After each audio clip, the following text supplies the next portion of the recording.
अच्छा सार बात कहा कि सबसे पहले पेरेंट्स का दायित्व ही होता है। बच्चों को स्कूल भेज रहे हैं तो साथ साथ उनकी जिम्मेदारी, उनके कैसे पढ़ रहा है, क्या कर रहा है, उस पर विद्यालय में भी जा कर के पूछ परख रखना बहुत ज़रूरी है। और ये भी देशभक्ति है। आज़ादी का मतलब क्या होता है ये जानना हमको सबसे बड़ी ज़रूरी है। आज़ादी क्या है? What is freedom? तो आज़ादी बोल देते हैं, आज़ादी मतलब सिर्फ मेरा मर्जी चले, किसी का मर्जी ना चले। सामान्य भाषा में हम ऐसे सोच लेते हैं आज़ादी मतलब मेरे ऊपर किसी का दबाव ना हो, तो वो वास्तविकता आज़ादी नहीं होता।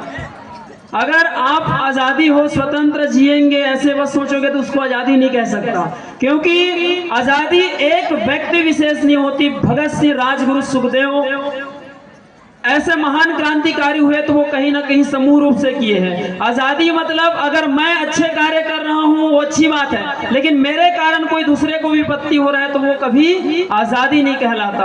आज़ादी लाखों करोड़ों देशभक्तों के त्याग, तपस्या और बलिदान है। और यूं ही ये आज़ादी हमको मिलता नहीं है।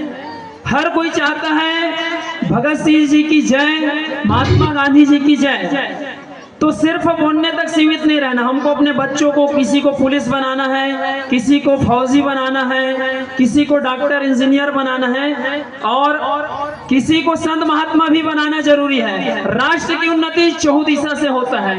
अगर हम बच्चों को सिर्फ कलेक्टर बस बनाए तो राष्ट्र की निर्माण नींव जो है मजबूत नहीं हो सकता। जो जिस कला में एक्सपर्ट है उसको वैसे बनाना चाहिए। भाई जी ने बोले कि जिनके माता पिता जी साक्षर नहीं है उनके बच्चे अधिक नंबर लाए हैं। यह स्वाभाविक हो सकता है, क्योंकि वृद्धि और विकास में अंतर होता है। हमारे पूज्य संत कबीर साहब जी अगर लिखित तौर पे देखा जाए तो ऐसे कोई किताब में या कहीं गुरुकुल या विद्यालय में जाकर के उन्होंने विद्या अर्जन किया है, ऐसा अभी तक ने मैंने अपने जीवन काल में अध्ययन नहीं किया है। लेकिन संत कबीर साहब के द्वारा कितने सारे रचना लिखा गया है, तो सिर्फ किताबी ज्ञान बस से उसको पढ़ाई नहीं कह सकते। आपकी विद्वता है और उनके माता पिता को नमन। भले ही वे साक्षर नहीं किए हैं, साक्षरता नहीं रखे होंगे, लेकिन अपने बच्चों को मनोबल बढ़ा रहे हैं। बच्चे एक बार बोलेंगे, बोले भारत माता की वंदे वंदे। पढ़ाई में कैसा रहना जी? हमको नंबर 1 कैसे रहना है? खेल कूद में कैसे रहना है? नंबर 1। और लड़ाई करने में कैसा रहना जी?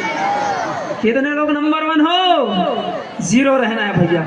लेकिन पढ़ लिख करके जब एक अच्छे से ऊर्जावान बन जाएंगे, किसान बनना है तो भी नंबर 1 किसान कोई छोटा मोटा नहीं होता, सबका पेट भरण करने वाले किसान हैं। तो आप लोग लड़ाई में नंबर 1 कब रहोगे? जब देश के लिए आप फौजी बन जाओगे, तो बॉर्डर में तैनात रहोगे, तो लड़ाई में भी कैसा रहना जी? नंबर 1।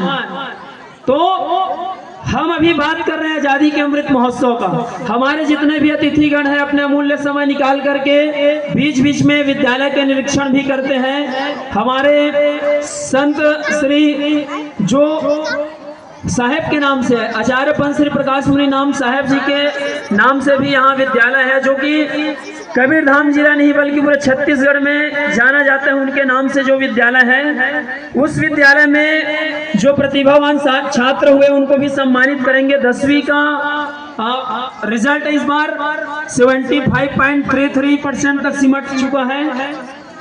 उम्मीद था जितना होना चाहिए वो तो नहीं हो पाएगा, लेकिन 75% भी अधिकतम होता है, फर्स्ट डिवीजन से ऊपर होता है। ऐसा ही हीरालाल पटेल जो कि बेदर्ची का है 78.33% लाए हैं, ये दूसरा स्थान रहा है। लक्ष्मी सोरी जो है 67.005% लाए हैं। और भारती जो कक्षा 9वीं में 83%। सुरेंद्र मानिकपुरी जो कि बेदर्ची के हैं, पिता विजय मानिकपुरी 74%। नेहा पटेल जी जिनके पिताजी श्री रतिराम जी, इनके सुपुत्री नेहा पटेल, ये 78% लाई है। इनके लिए जोरदार तालियों से अभिनंदन करेंगे। देखो, पढ़ाई में हौसला बढ़ाना है। मैं बार बार इसी निवेदन करता हूँ, कईयों को मेरा बात गलत लगे तो आप अन्यथा मत लीजिएगा, क्योंकि राष्ट्र को नींव रखना है भाई।